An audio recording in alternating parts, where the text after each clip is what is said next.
Hi everyone, welcome back to nest and nature. നമ്മുടെ ചാനലിൻ്റെ നെയിമൊക്കെ ഒന്ന് മാറ്റി. ഈ ചാനലിൽ ഇനി മോണ്ടിസോറി കണ്ടൻറ്റ് മാത്രമല്ല ഉണ്ടാവുക, നമുക്ക് മറ്റ് ഇൻക്ലൂഡഡ് ആയിട്ടുള്ള നമ്മുടെ ഫാമിലി മാറ്റേഴ്സും കുക്കിങ്സും ഗാർഡനിങ്ങും എല്ലാം ഇൻക്ലൂഡഡ് ആയിരിക്കും. അപ്പോൾ ഞാൻ ഇന്ന് നിങ്ങൾക്ക് ഹെൽപ്ഫുൾ ആയിട്ടുള്ളൊരു വീഡിയോ ആയിട്ടാണ് വന്നിരിക്കുന്നത്.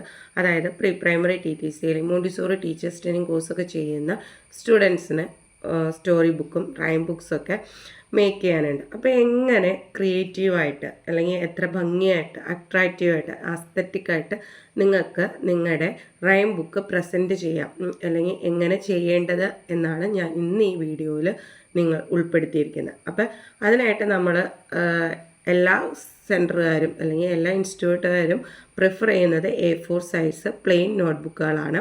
അതായത് കോളേജ് സൈസ് ബുക്ക് എന്ന് പറയും. അപ്പോൾ നമ്മൾ കോളേജ് സൈസ് പ്ലെയിൻ നോട്ട്ബുക്ക് എടുക്കുക. അതും നമുക്ക് കുറേ ഇൻസ്ട്രക്ഷൻസ് ഉണ്ടാവും. ഫസ്റ്റ് എന്ന് പറയുകയാണെങ്കിൽ ബുക്കിൻ്റെ സൈസാണ്, ദെൻ പ്ലെയിൻ നോട്ട്ബുക്ക് ആയിരിക്കണം, പിന്നെ വൺ സൈഡ് മാത്രമേ നമുക്ക് എഴുതാമുള്ളൂ.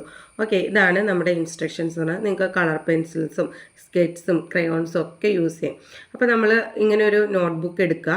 അപ്പോൾ ഈ നോട്ട്ബുക്കിൽ ഞാൻ ഇന്നൊരു റൈം ബുക്കിൻ്റെ അകത്ത് ഒരു റൈമാണ് എങ്ങനെയാണ് പ്രസൻറ്റ് ചെയ്യണമെന്ന് കാണിക്കുന്നത്. അപ്പോൾ ഫസ്റ്റ് നമുക്ക് എന്ത് ചെയ്യണം, ബോർഡർ വരയ്ക്കണം. അപ്പോൾ അതിന് വേണ്ടിയിട്ട് ഞാൻ ആദ്യം ഒരു സ്കെച്ച് വെച്ചിട്ട് ഒരു പെൻസിലാണ് എടുത്തിരിക്കുന്നത്. അപ്പം പെൻസിലും സ്കെയിലും വെച്ചിട്ട് ഞാൻ ജസ്റ്റ് ഒരു ഔട്ട്ലൈൻ മാർക്ക് ചെയ്യുകയാണ്. വളരെ കട്ടിക്ക് മാർക്ക് ചെയ്യുന്നില്ല. അപ്പോൾ എനിക്ക് ഔട്ട്ലൈൻ ഒന്ന് ഡിസൈൻ ചെയ്യാമെന്ന് വിചാരിച്ചിട്ടാണ്. അപ്പോൾ ഞാൻ ഇതുപോലെ ഔട്ട്ലൈൻ എന്ത് ചെയ്തു, രണ്ട് സൈഡിലും ഔട്ട്ലൈൻ വരച്ചു. ഓക്കെ, അങ്ങനെ ഔട്ട്ലൈൻ പയ്യെ ഒന്ന് പയ്യെ ഒന്ന് പോയിൻ്റ് ചെയ്ത് കൊടുത്തു. അതിനുശേഷം നമ്മൾക്ക് ഇന്ന് റൈം ബുക്കാണ് കാണിക്കുന്നത്. അപ്പോൾ നമുക്ക് റൈമിൻ്റെ ഹെഡിങ് എഴുതാം. അപ്പോൾ ഞാൻ ഇതിൻ്റെ അകത്ത് ജെൽ പെൻസാണ് യൂസ് ചെയ്തിരിക്കുന്നത്. നിങ്ങൾക്ക് ഇഷ്ടമുള്ള പെൻസ് യൂസ് ചെയ്യാം. അപ്പോൾ ഞാൻ ഇന്ന് എഴുതാൻ പോകുന്ന റൈം എന്ന് പറഞ്ഞേക്കാണ്, എപ്പോഴും നമ്മൾ ബ്ലാക്ക് ഇങ്ക് യൂസ് ചെയ്യായിരിക്കും നല്ലത്. പിന്നെ നിങ്ങൾക്ക് ചിലവർക്കുണ്ടാവും ബ്ലൂ ഇഷ്ടപ്പെടുന്നവർ. അപ്പോൾ ഞാൻ ബ്ലൂ ആണ് ഇഷ്ടപ്പെടുന്നത്. അപ്പോൾ ബ്ലൂ ഇങ്ക് വെച്ചിട്ടാണ് എഴുതുന്നത്. അപ്പോൾ ഇന്നത്തെ ഫസ്റ്റ് റൈമാണ്. അപ്പോൾ നമ്മൾ സൈഡിൽ ടോപ്പിലായിട്ട് നമ്മൾ എന്ത് എഴുതണം, 1 എന്ന് എഴുതണം. ഓക്കെ, നമ്മുടെ ഫസ്റ്റ് റൈമാണ്. അപ്പോൾ നമുക്കതിനെ ഒന്നൊന്ന് ഡിനോട്ട് ചെയ്യാം. നല്ല ഭംഗിക്ക് നല്ല കട്ടിക്ക് നിങ്ങൾ എഴുതുക. അതുപോലെ തന്നെ നമുക്കിനി അടുത്ത വേണ്ടത് ഹെഡിങ് ആണ്. അപ്പോൾ ഞാൻ എഴുതാൻ പോകുന്ന സോങ് ആപ്പിൾ സോങ്ങാണ്. അപ്പോൾ നിങ്ങൾക്ക് കലിയോഗ്രഫി ഒക്കെ അറിയാമെങ്കിൽ ആ ഒരു പാറ്റേണിൽ എഴുതുക. അപ്പോൾ നല്ല തിക്കായിട്ട് തന്നെ വാട്ടറായിട്ട് എഴുതുക നമ്മുടെ ഹെഡിങ്സ്. ഓക്കെ, അപ്പോൾ എൻ്റെ ഇന്നത്തെ റൈമിൻ്റെ പേര് ആപ്പിൾ സോങ് എന്നുള്ളതാണ്. ഞാൻ ഇന്നിവിടെ ഫസ്റ്റ് നിങ്ങൾക്ക് വേണ്ടിയിട്ട് കാണിച്ചു തരുന്നത് ആപ്പിൾ സോങ്.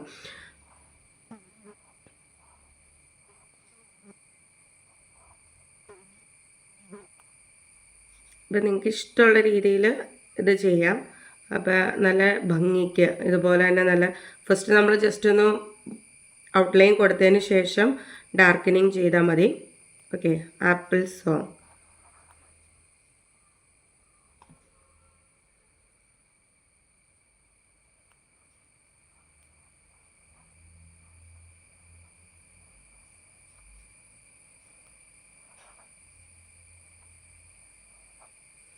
നിങ്ങൾക്ക് ഇഷ്ടമുള്ള രീതിയിൽ ഇതുപോലെ കൊടുക്കാം. അതിനുശേഷം ഇപ്പം ഞാൻ രണ്ട് ആപ്പിളിൻ്റെ എയും എസിൻ്റെ എസും മാത്രമാണ് ക്യാപിറ്റലൈസ് ചെയ്തിട്ടുള്ളൂ. ബാക്കിയെല്ലാം സ്മോൾ ലെറ്ററാണ് കൊടുത്തിരിക്കുന്നത്.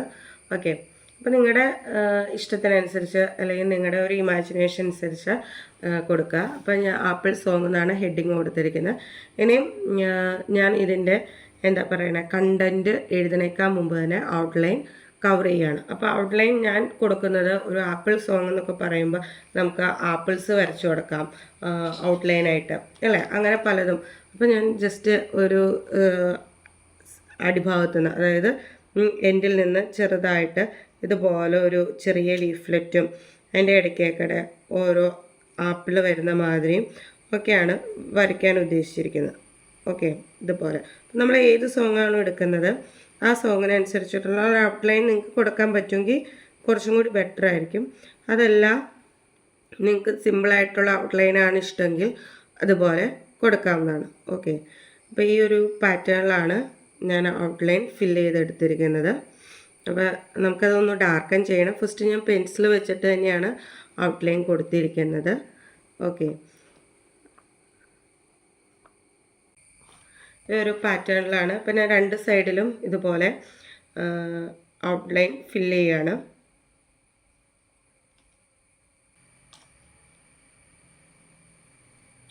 ഒരു വള്ളിയിലൂടെ ഇങ്ങനെ കുറേ ലീഫ്ലെറ്റ് പോകുന്ന മാതിരിയാണ് ഞാൻ ഔട്ട്ലൈൻ കൊടുത്തിരിക്കുന്നത്. അപ്പോൾ നിങ്ങൾക്ക് നിങ്ങളുടെ ഇഷ്ടത്തിന് കൊടുക്കാവുന്നതേ ഉള്ളൂ.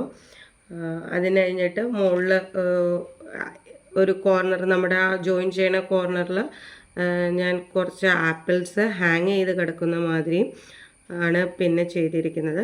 അതിൻ്റെ അകത്ത് ഒരൊറ്റ ലീഫും കൊടുത്തിട്ടുണ്ട്. ഓക്കെ, ഈ ഒരു പാറ്റേണിലാണ് ഞാൻ ഔട്ട്ലൈൻ കവർ ചെയ്തെടുത്തിരിക്കുന്നത്.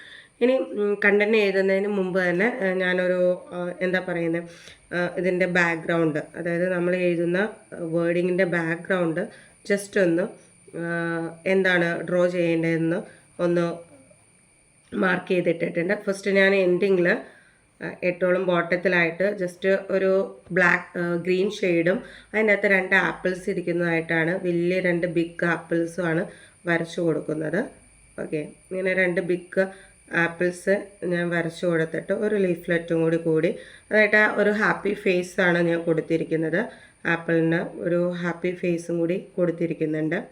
ഓക്കെ, ഇതുപോലെ അതുപോലെ 2 ആപ്പിൾസാണ് ഞാൻ താഴെ കൊടുത്തിരിക്കുന്നത്. ഇനി നിങ്ങൾക്കും ഇതുപോലെ തന്നെ നിങ്ങൾ ഏത് റൈമാണോ എഴുതാൻ ഉദ്ദേശിക്കുന്നത് ആ റൈമിൻ്റെ മാച്ച് ചെയ്യുന്ന ഫിഗേഴ്സ് വേണം നമ്മൾ ഉള്ളിൽ കൊടുക്കുവാനായിട്ട് കണ്ടൻറ്റ് കൊടുക്കുമ്പോൾ. ഓക്കെ, അപ്പോൾ ആ ഒരു പാറ്റേണിൽ നിങ്ങൾക്ക് ചെയ്തെടുക്കാവുന്നതാണ്. അപ്പോൾ ഇനി ഇവിടെ ഞാനൊരു കുട്ടിയുടെ പടം കൂടി വരയ്ക്കുന്നുണ്ട്, ഒരു ഗേളിൻ്റെ പടം കൂടി വരയ്ക്കാൻ ഉദ്ദേശിച്ചിട്ടുണ്ട്. അപ്പോൾ ജസ്റ്റ് ഒരു ഔട്ട്ലൈൻ കൊടുക്കാം, അതിനുശേഷം മാർക്ക് ചെയ്തതിന് ശേഷം അപ്പോൾ ഞാനൊരു ഔട്ട്ലൈൻ കൊടുത്തിട്ടുണ്ട്. അപ്പോൾ നമുക്ക് ആ ഔട്ട്ലൈൻ ഒന്ന് കളർ ചെയ്തെടുക്കാം.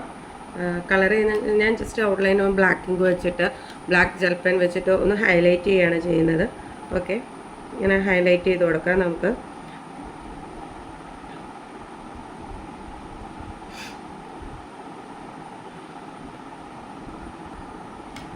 ഇനി നമുക്ക് ഔട്ട്ലൈൻ ഒന്ന് ഹൈലൈറ്റ് ചെയ്യാം.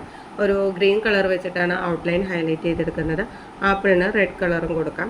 അപ്പോൾ ഫൈനൽ ഞാനിപ്പോൾ ബ്ലാക്ക് പെന്നാണ് യൂസ് ചെയ്തിരിക്കുന്നത്. ഇത് നല്ല ഭംഗിക്ക് തന്നെ നിങ്ങൾ എഴുതുക. ഇപ്പോൾ ചിരിഞ്ഞൊക്കെ പോകുന്നുണ്ടെങ്കിൽ നിങ്ങൾ എന്ത് ചെയ്യണം, അടിയിൽ ലൈൻ വരച്ച് ഒരു പേപ്പറൊക്കെ വെച്ച് നല്ല നീറ്റായിട്ട് തന്നെ എഴുതുക.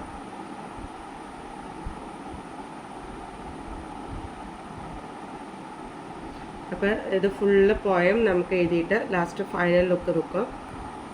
അപ്പോൾ ഞാൻ റൈറ്റിങ്സ് എഴുതി കഴിഞ്ഞു. ഇനി നമ്മൾ എന്താ ചെയ്യണമെന്ന് വെച്ച് കഴിഞ്ഞിട്ടുണ്ടെങ്കിൽ ഈ പിക്ചർ ഒന്ന് ക്രയോൺസ് വെച്ചിട്ടൊന്ന് കളർ ചെയ്തെടുക്കണം. എന്നിട്ട് നമുക്ക് എന്താ ഫൈനൽ ലുക്കിലേക്ക് പോകാം. ഓക്കെ, അപ്പോൾ നമുക്ക് കളർ ചെയ്തെടുക്കാവുന്നതാണ്. ഞാൻ പറഞ്ഞു ഇൻ പോർഷനിൽ ഒരു ഗ്രീൻ കളറാണ് ഞാൻ കൊടുക്കുന്നത്. ഇതുപോലെ ഗ്രീൻ ഷെയ്ഡ് അങ്ങ് കൊടുക്കാനാണ് ഉദ്ദേശിക്കുന്നത്. അത് എൻഡ് വരെ, അത് ആപ്പിൾ വെച്ച് ബാക്കി ഭാഗത്തല്ല, ഇങ്ങനെ ജസ്റ്റ് ഒരുപാട് കട്ടിക്ക് ചെയ്യുന്നില്ല, ജസ്റ്റ് ഒന്ന് ഷെയ്ഡ് ചെയ്ത് കൊടുക്കുന്നതേ ഉള്ളൂ കേട്ടോ. ഒരു ജസ്റ്റ് ഒരു കളർ ചേഞ്ച് എന്നുള്ള രീതിയിൽ ഇങ്ങനെ ഒന്ന് കൊടുക്കുന്നതേ ഉള്ളൂ, ഓവറായിട്ട് കൊടുക്കുന്നില്ല. ഇങ്ങനെ നമുക്ക് എന്ത് ചെയ്യാം, കളറുകൾ അപ്ലൈ ചെയ്യാവുന്നതാണ്. അപ്പോൾ ഞാൻ ക്രയോൺസ് വെച്ചിട്ടാണ് കൊടുക്കുന്നത്. അപ്പോൾ ക്രയോൺസ് വെച്ചിട്ട് നിങ്ങൾ എന്ത് ചെയ്യണം, ഇതുപോലെ തന്നെ ഔട്ടർ നിങ്ങൾ എടുക്കുന്ന സ്റ്റോറി ബേസ് ചെയ്തിരിക്കും കേട്ടോ. ഞാൻ ചെയ്തിരിക്കുന്ന റൈം എന്ന് പറഞ്ഞിട്ടുണ്ടെങ്കിൽ ആപ്പിളിനെ ബേസ് ചെയ്തിട്ടാണ് ഞാൻ ഇതിൽ ആപ്പിളും മറ്റ് ഗ്രീനറീസൊക്കെ കൂടുതൽ ആഡ് ചെയ്തിരിക്കുന്നത്. അപ്പോൾ ഓക്കെ, അപ്പോൾ ഞാൻ ഇവിടെ കളർ എൻഡ് പോർഷൻ മൊത്തം കവർ ചെയ്തിട്ടുണ്ട്. ഇനി നമുക്ക് ആപ്പിളിന് ഒരു റെഡ് കൊടുക്കണം. ഒരു ആപ്പിൾ നമുക്ക് ഗ്രീൻ കൊടുത്താലോ, 2 ഡിഫറെൻറ്റ് ടൈപ്പ് കളേഴ്സ് ഒക്കെ ആപ്പിൾസ് ഉണ്ടല്ലോ. നമുക്ക് ഒരാപ്പിളിന് ഗ്രീനും ഒരാപ്പിളിന് റെഡും കൊടുക്കാം. അപ്പോൾ നിങ്ങൾക്ക് ഇഷ്ടമുള്ള രീതിയിൽ തന്നെ നിങ്ങൾക്ക് കൊടുക്കാം. ഓക്കെ, ഞാനിപ്പോൾ ഇത് ചെയ്തു. ഇനി അടുത്തത് നമുക്ക് ഈ പെൺകുട്ടിക്ക് ഒന്ന് കളർ ചെയ്തെടുക്കാം. ഞാൻ ജസ്റ്റ് ഫിനിഷ് ചെയ്തിട്ടുണ്ട്. ഇതാണ് ഇതിൻ്റെ ഒരു ഫൈനൽ ലുക്ക് എന്ന് പറഞ്ഞിട്ടുണ്ടെങ്കിൽ. അപ്പോൾ ഇതുപോലെ വേണം നിങ്ങൾ എന്ത് ചെയ്യാൻ, ഒരു സ്റ്റോറി ബുക്കോ അല്ലെങ്കിൽ റൈം ബുക്കൊക്കെ പ്രിപ്പയർ ചെയ്യുമ്പോൾ അല്ലെങ്കിൽ മേക്ക് ചെയ്യുമ്പോൾ ശ്രദ്ധിക്കേണ്ടത്. ഇതുപോലെ കളർഫുൾ ആയിരിക്കണം, ഔട്ട്ലൈൻസ് വേണം, അതുപോലെ തന്നെ പിക്ചേഴ്സ് ഉൾപ്പെടുത്തണം. അപ്പോൾ നിങ്ങൾക്ക് ഈ വീഡിയോ ഹെൽപ്ഫുൾ ആണെങ്കിൽ ഒന്ന് കമൻറ്റ് ചെയ്യുക, ലൈക്ക് ചെയ്യുക, ഷെയർ ചെയ്യുക. താങ്ക്